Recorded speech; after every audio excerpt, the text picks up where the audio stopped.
Hi friends, എല്ലാവർക്കും പുതിയൊരു വീഡിയോയിലേക്ക് സ്വാഗതം. നമ്മൾ മുണ്ടക്കിലോട്ട് പോവുകയാണേ. അപ്പോൾ പൊടിവാവയും ചേച്ചി എല്ലാം വന്നിട്ടുണ്ടെന്ന് അറിഞ്ഞാണ് നമ്മൾ പോകുന്നത്. പിന്നെ അച്ഛൻ ഹാർബറിൽ നിന്ന് കുറച്ച് മീനും വാങ്ങിച്ചുകൊണ്ട് വെച്ചിട്ടുണ്ട്. അപ്പോൾ ഇന്നലെ വരണമെന്ന് പറഞ്ഞു, ഏട്ടൻ താമസിച്ച് വന്നതുകൊണ്ട് നമുക്ക് പോകാൻ പറ്റിയില്ല. അങ്ങനെ ഇന്ന് നേരത്തെ വന്നപ്പോൾ നമ്മൾ ഇറങ്ങിയതാണ്. അപ്പോൾ എന്താ വേണമെന്ന് ചോദിച്ചാൽ പൊടിവാവ ആദ്യം പറയുന്ന സാധനം ഐസ്ക്രീമാണ്.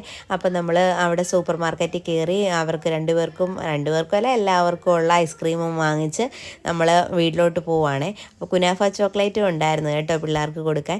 അങ്ങനെ പിന്നെ നമ്മൾ വീടെത്തിയപ്പോഴേ ചാടി ഓടി പോയിട്ടുണ്ട് പൊടിവാവയെ കാണാനുള്ളതിന്.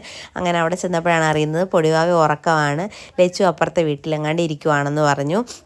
അങ്ങനെ പിന്നെ നമ്മൾ പൊടിവാവയെ ഉണർത്താൻ പോയി. കാശി ഞാനും കൂടെ എന്തായാലും ഉണർത്തി. അവൾ ഉണർന്നില്ലെങ്കിൽ ഒരു ഓളമില്ല അവിടെ. അങ്ങനെ അവളെ ഉണർത്തി. അങ്ങനെ ഐസ്ക്രീമും ഒക്കെ എല്ലാവരും കഴിക്കുവാണ്. അങ്ങനെ കഴിച്ചുകൊണ്ടിരുന്നപ്പോൾ ലച്ചു ഓടി വന്നപ്പോൾ നമ്മളോട് പറഞ്ഞു നമുക്കൊന്ന് ബീച്ചിൽ പോകാൻ പാറുമാമി, ഇങ്ങനെ ഇരുന്ന് ബോറടിക്കുന്നെന്ന് പറഞ്ഞു. കരുനാഗപ്പള്ളിയിലാന്നേലും അവരെവിടെയും പോകത്തില്ലല്ലോ, അവരവിടെ തന്നെ ഇരിക്കുമല്ലേ. അങ്ങനെ പാച്ചുകൊച്ചായ സോപ്പ് ഇടാമെന്നും പറഞ്ഞുകൊണ്ട് ഏട്ടൻ്റെ തലയൊക്കെ മസാജ് ചെയ്ത് കൊടുത്ത് സമ്മതിപ്പിക്കുന്ന കാഴ്ചയാണ് ഈ കാണുന്നത്. പൊടിവാവയെ ഓടിപ്പോയി മസാജ് ചെയ്ത് കൊടുക്കാമെന്ന് പറഞ്ഞു.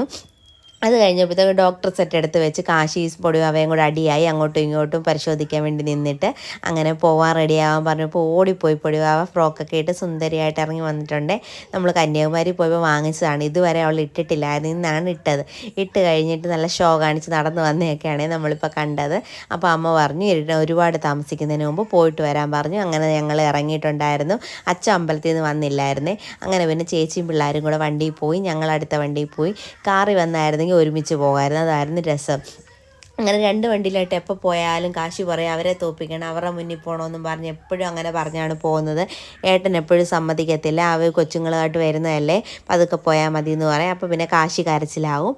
അങ്ങനെ പിന്നെ നമ്മൾ കൊല്ലം ബീച്ചെത്തി. ബീച്ച് മൊത്തം നശിച്ച് കിടക്കുവാണ്. പാർക്കിലൊന്നും ഒന്നുമില്ല, അതുകൊണ്ടെല്ലാം കാട് കയറി കിടക്കുന്ന അവസ്ഥയാണ്.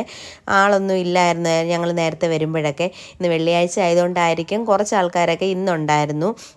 വെട്ടവും വെളിച്ചമെന്ന് പറയുന്നൊരു കാര്യമില്ല അവിടെ ഒന്നും. നമ്മൾ സൂക്ഷിച്ച് നടക്കണം, അല്ലെന്നുണ്ടെങ്കിൽ എന്തെങ്കിലും തട്ടി വീഴും. ടൈലല്ല ഇൻ്റർലോക്കെല്ലാം ഇളകി കിടക്കുകയാണ്. അങ്ങനെ പിന്നെ നമ്മൾ കടപ്പുറത്തോട്ട് അങ്ങ് ഇറങ്ങി. ആദ്യം പൊടിവാവയും ശ്രീമോനും ഒക്കെ മണ്ണിലോട്ട് ഇറങ്ങാൻ നല്ല പാടായിരുന്നു, കരയുമൊക്കെ ആയിരുന്നു. അത് കഴിഞ്ഞ് കാശിയും ലച്ചുമൊക്കെ ഓടുന്ന കണ്ടപ്പോഴത്തേക്ക് രണ്ടുപേരും പതുക്കെ ഇറങ്ങി. അപ്പോൾ ഏട്ടൻ പറഞ്ഞു മാങ്ങയും നെല്ലിക്കയൊക്കെ വാങ്ങിച്ചുകൊണ്ട് വരാൻ പറഞ്ഞു. ഞാനപ്പം പൈനാപ്പിളും മാങ്ങയും മാത്രമേ വാങ്ങിച്ചുള്ളേ. അങ്ങനെ അതൊക്കെ വാങ്ങിച്ചുകൊണ്ട് വന്നു. അപ്പോഴത്തേക്ക് എല്ലാവരും കൊടുത്തു. എല്ലാവരും കഴിക്കാനൊക്കെ ഉള്ള ഇതാണ് കേട്ടോ. അപ്പം ഇതിൻ്റെ ബാക്കി വീഡിയോ ഞാൻ ലോങ് വീഡിയോയിൽ ഇട്ടിട്ടുണ്ട്. എല്ലാവരും കണ്ട് സപ്പോർട്ട് ചെയ്യണേ. താങ്ക്